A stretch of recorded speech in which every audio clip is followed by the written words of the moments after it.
Welcome to the Develop Yourself podcast, where we teach you everything you need to land your first job as a software developer by developing yourself, your skills, your network, your habits, and more. I'm Peter Elbaum, one of your co-hosts, and today we're talking about a topic that comes up fairly often for both me and Aaron as we're working with students and just generally talking to people who are interested in becoming software developers, and that is how to come up with good project ideas and how to choose which projects to work on. So I've got 4 topics to cover today, and those are, number 1, why projects are important to begin with. Next, why not to do projects, or what I think poor motivations are for pursuing projects and building projects. The best project ideas, and so how to come up with those ideas, what are the basis for those ideas, and then last, some exceptions to the rule being the way I think is best for generating project ideas. So starting at the top, why projects are important in the first place. So I talked about this in a prior podcast that I did solo, and we were talking there about how to do the real thing, which is for me the best way to learn. So I talked a lot in that podcast episode about ways that we avoid doing the real thing, doing hard things, and about how doing those hard things is the best way to learn. And in that podcast episode, I mentioned that the epitome of doing the real thing is building projects. And so that's a big reason why I wanted to dive a little bit more in depth today. But that is basically why projects are important. Projects is kind of where the rubber meets the road in terms of your learning, and that is because you're on your own. You're not following guided steps, and you're having to think and apply concepts from software engineering on your own. And I find, and I think a lot of our students find, that that's where the real learning happens. So for example, at Parsity, we have curriculum and there are example projects during the curriculum, but each module ends with an evaluation. And that eval is kind of the equivalent of doing projects, right? It's where you're on your own, you've learned all the concepts up to this point, but now it's time to apply them. There are no steps to follow. There are very few hints. We give help as we're able, but really the point is to be able to do these things on your own. And that's really it. It's not that doing the curriculum isn't hard. It's that when it's hard, you're having to make those connections in your mind on your own. That's where the real learning happens. So that is a big part of why projects are important. I think there are a few other parts of why projects are important, though. Another is creating. So doing projects is fundamentally a creative endeavor, especially when it's things that you want to bring into the world that you had an idea for and then you created. I think that's a very powerful sensation when you're able to take something from just an idea in your mind into a living, breathing website or app that people can actually use and interact with. There are very few things for me in life that feel quite like that. It's a powerful feeling, it's an exciting feeling, and I think when you experience that feeling, it ends up being really motivating, and it shows you why you're putting in all this effort to learn to become a software engineer in the first place. And alongside that, pretty similar, is that you're bringing your ideas to life. So it's just a very cool thing to be able to, like I said, have this idea and then bring it into the world. Coding is the means of doing that, similar to other forms of art. I think coding is an art, but if you think about painting or sculpting or pottery, you have an idea for something and then you create it. Being a creator is a very cool thing, a very inspiring thing, and I find a super motivating thing. And so that's why projects are important. It's because you're flexing that muscle, you're reminding yourself of why you're going through this hardship, because coding is hard, learning to code is hard. And I find that it's encouraging and a nice reward for all the hard work that you're putting in to become an engineer. So that's why projects are important. I speak a little bit more in detail about that in the episode about doing the real thing. We'll link that in the show notes if you're interested in me saying it in a slightly different way. Okay, next let's talk about what I believe are poor motivations for doing projects. And I think it's important for me to state with all of these ideas, not just poor motivations, that this is just my opinion, right? So this is just one guy's thoughts. I'm sure you could find people out there that would disagree or have a slightly different take.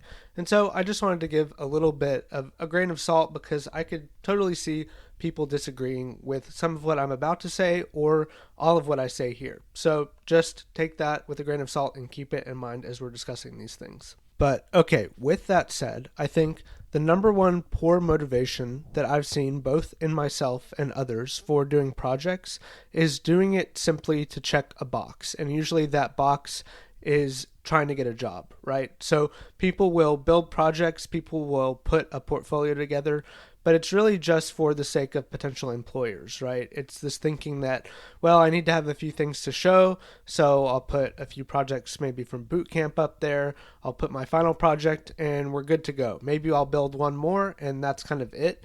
And so it's this idea of doing it simply because it's something that is perceived that it must be done rather than out of a joy for building. And I think this is problematic for a few different reasons.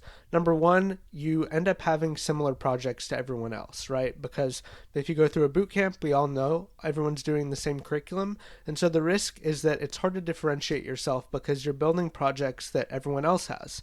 And when you're simply building projects to check a box, the motivation isn't there. And I'm speaking from personal experience here. I was more interested in doing whatever I could do to get a job rather than the love of the craft. And I realize it may sound a little bit moralistic to say that we should really all be doing this for the love of the craft and not for a job, because the reality is that a lot of people do go to boot camps to get a job. I did.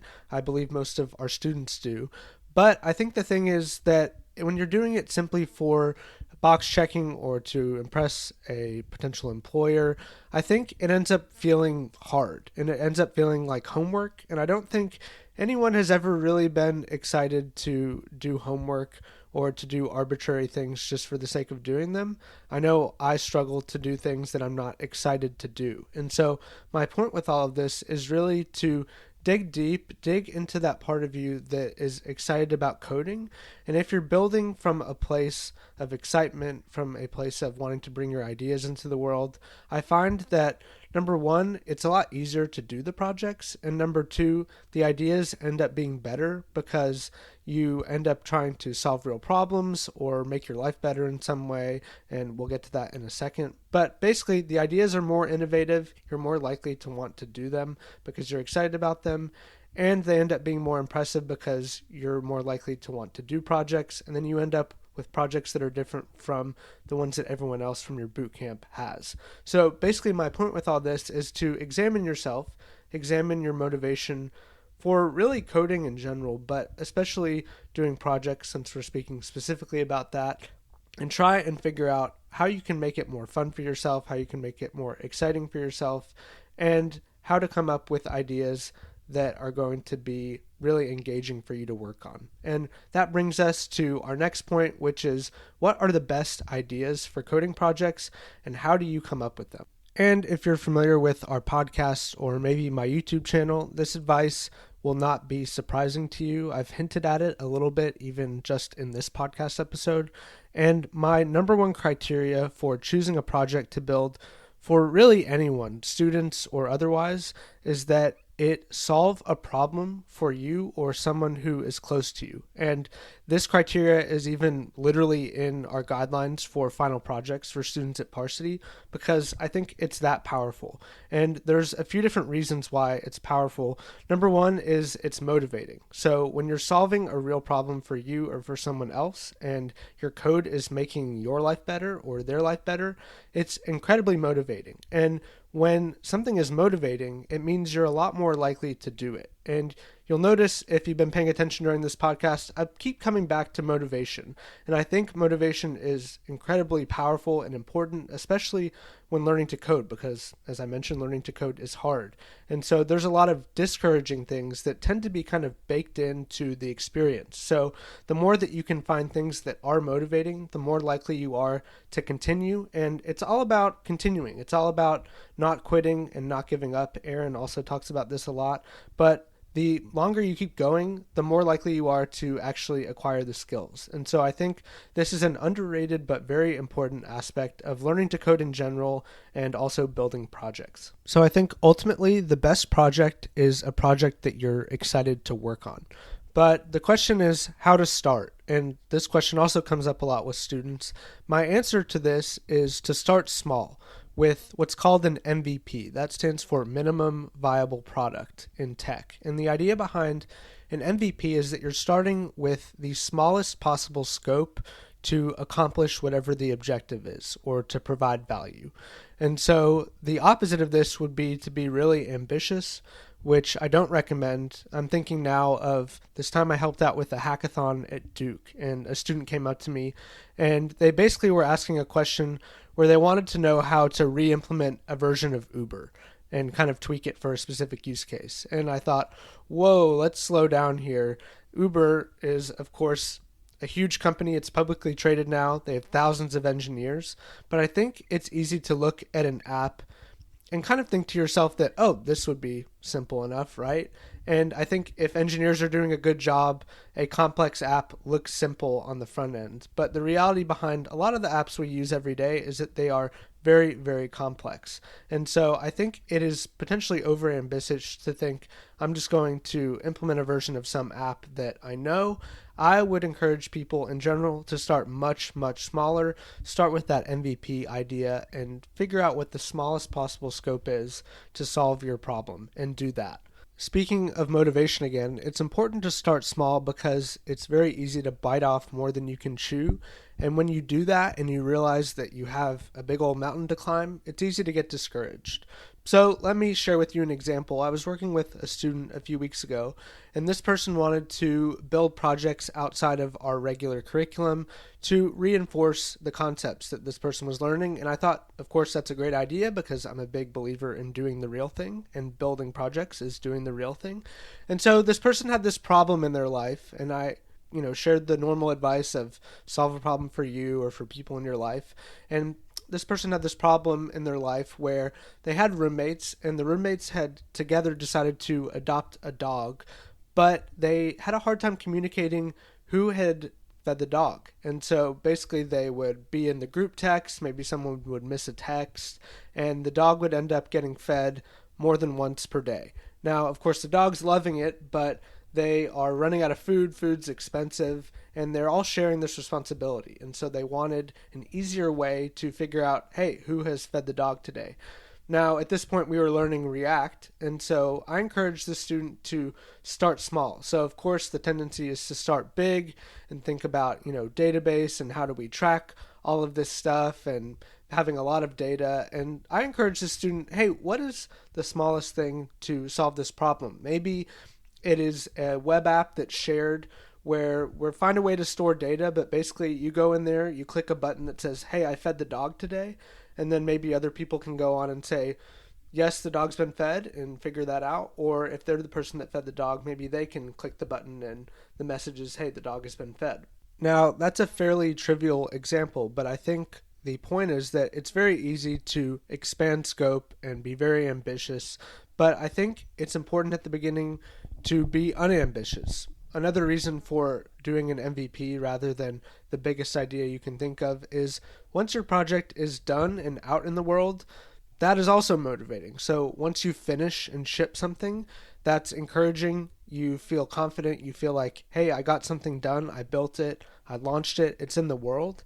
And from there, you can always build features and add on. But once it's out in the world, you can show it to people, and that's exciting. And so, again, it's all back to motivation. It's all back to wanting to do these things. And I think actually launching something is very powerful as well. So if you're the kind of person that struggles to finish things, maybe you tend to lose confidence about whether or not you can actually do things.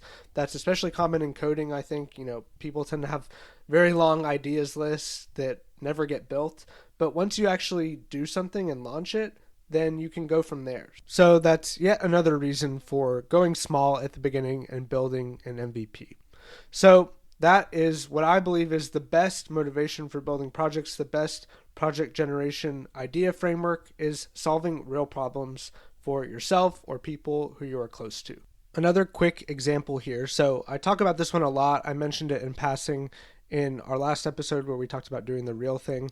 But my canonical example for solving a problem for self or for someone else is really one of the only projects that I've been super excited to work on, and that was an app which started out as a script that I built for my wife to automate part of her job, which was very boring. So just as a recap, my wife every so often had to update a web page on her company's website where she was having to write actual HTML. And so she was substituting the same block of HTML with a few different values over and over and over again. And so basically she would download a CSV, she would go row by row, and let's say, there was a first name, there was a last name, there was some other information, and all those values would get plugged into the same block of HTML. So you can imagine, if you're familiar with HTML, maybe a div, and then inside it maybe an H1 with the first and last name, and then maybe a paragraph tag underneath that with some additional information. That was kind of the setup. And she would spend hours on this very tedious, boring task, which is prone to errors because you're doing everything manually.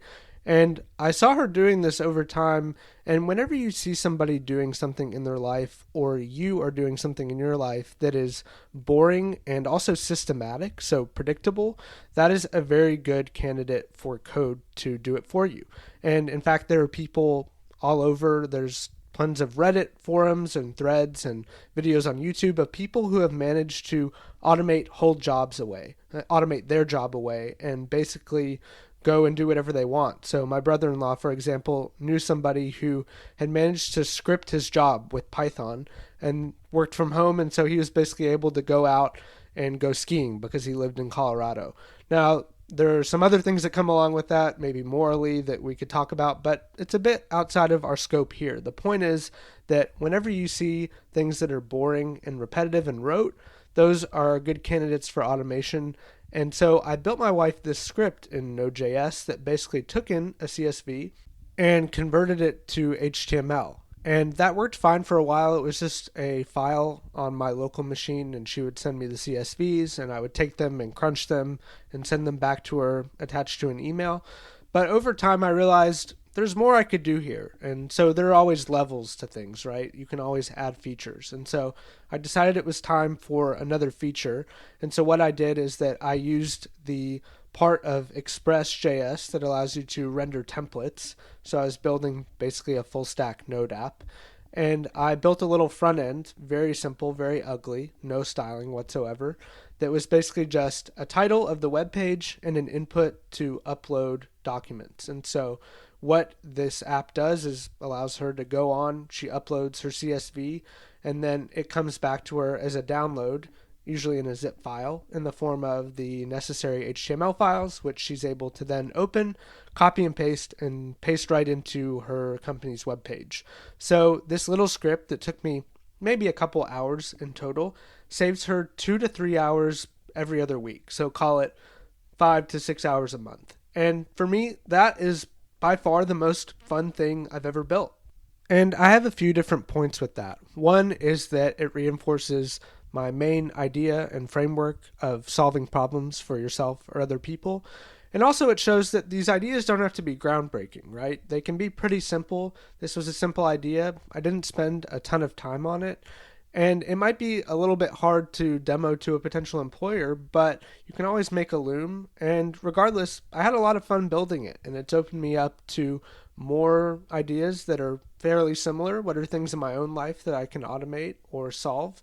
What are problems in maybe a sister's life or a parent's life that would make life better? And that's the cool thing about code, not to beat a dead horse, but we have this amazing superpower, and we're able to use it to change the world in ways that we want. And so I think that is potentially underrated. And I think coming back to that is important because it's a good reminder of hopefully why we're doing this in the first place, right? We're gaining these valuable skills, but to what end? I hope the end is to ultimately make the world better. Maybe that's a little bit idealistic, but I think a lot of people want meaning in their work. And this is a good way to get to it, is to use your skills to improve even just one person's life. And so that is what I think is the best way to approach project ideas, solve a problem for yourself or someone else. And this brings us to our last main topic area for this episode, and that is, are there any exceptions to this idea? And I think there are. I'm not one of these people who is basically saying my way or the highway, or this is the only way to do it.